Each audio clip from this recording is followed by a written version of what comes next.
This is a download from BBC Learning English. To find out more, visit our website. 6 Minute English. From bbclearningenglish.com.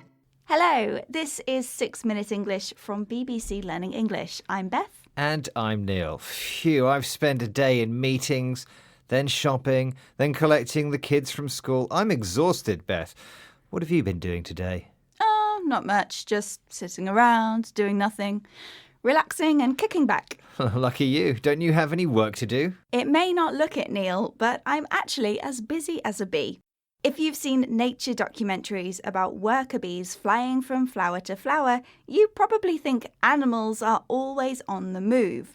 But the surprising truth is, away from the cameras, most animals spend most of their time doing absolutely nothing at all. In the natural world, where finding food and shelter is hard work, why have some animals evolved to do nothing? And if it's good enough for animals, would being lazy work for humans too?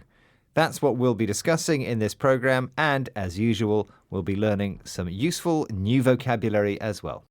But first, let me work up the energy to ask you a question, Neil. Of course, some animals have a reputation for lounging about. Lions, for example, can sleep up to 20 hours a day. But what is the slowest moving animal on Earth? Is it A, the giant tortoise, B, the three-toed sloth, or C, the koala? Well, I think it's the three-toed sloth. OK, Neil, I'll reveal the correct answer at the end of the programme. Now, it's no surprise that lazy lions love relaxing, but even animals with reputations for being busy spend time doing nothing. Look carefully into an ant's nest and you'll see around half of them just sitting there motionless. Here's Professor Dan Charbonneau, an expert in insect behaviour, discussing the lazy rock ant with Emily Knight, presenter of BBC Radio 4 programme Nature Bang. Dan's research has focused on ant colonies, a species called Temnothorax regatulus, or the rock ant. I think ants are sort of a symbol of industriousness. They have this whole tiny little society going on that's kind of similar to ours, some idealized version of what humans might be. If we could only pull it together and all work together, we could be as industrious as the ants. But then when you look at it, roughly about half the colony is inactive at any given time. We think ants are industrious or hard-working. Groups of ants called colonies seem tiny, perfect societies where everyone works hard for the good of the group. Then why are so many of them inactive? One possible answer is that they're reserve ants, ready to step in if disease or disaster strike. But could it simply be that they don't work because they don't need to?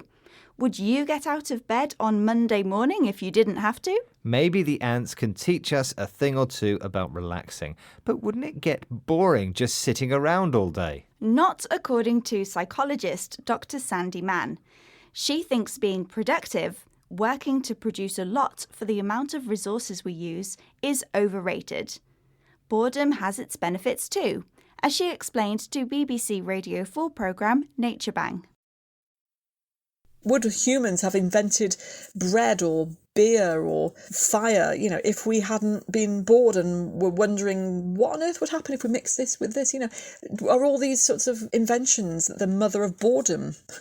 But in this world of constant stimulation, switching off is harder than it's ever been. That's why we're constantly swiping and scrolling and looking for the next big thing and the new thing, and we get bored of things very quickly.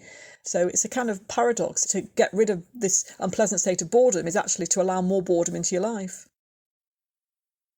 Dr. Mann doubts humans would have invented things without the curiosity that comes from being bored. Boredom is the mother of invention, an idea based on the famous proverb, necessity is the mother of invention, an idiom meaning that if you really need to do something, you will think of a way of doing it. Instead of fearing boredom, we can open up to its benefits by switching off, stopping worrying or thinking about something and relaxing. Slowing down helps too, something we can definitely learn from our animal cousins. I think now is a good time to reveal the answer to my question, since we have nothing else to do. You asked me to name the world's slowest animal, and I guessed it was the three-toed sloth. Was I right? That was the correct answer. With a top speed of 30 centimetres per minute, three-toed sloths move so slowly that algae grows on their coats.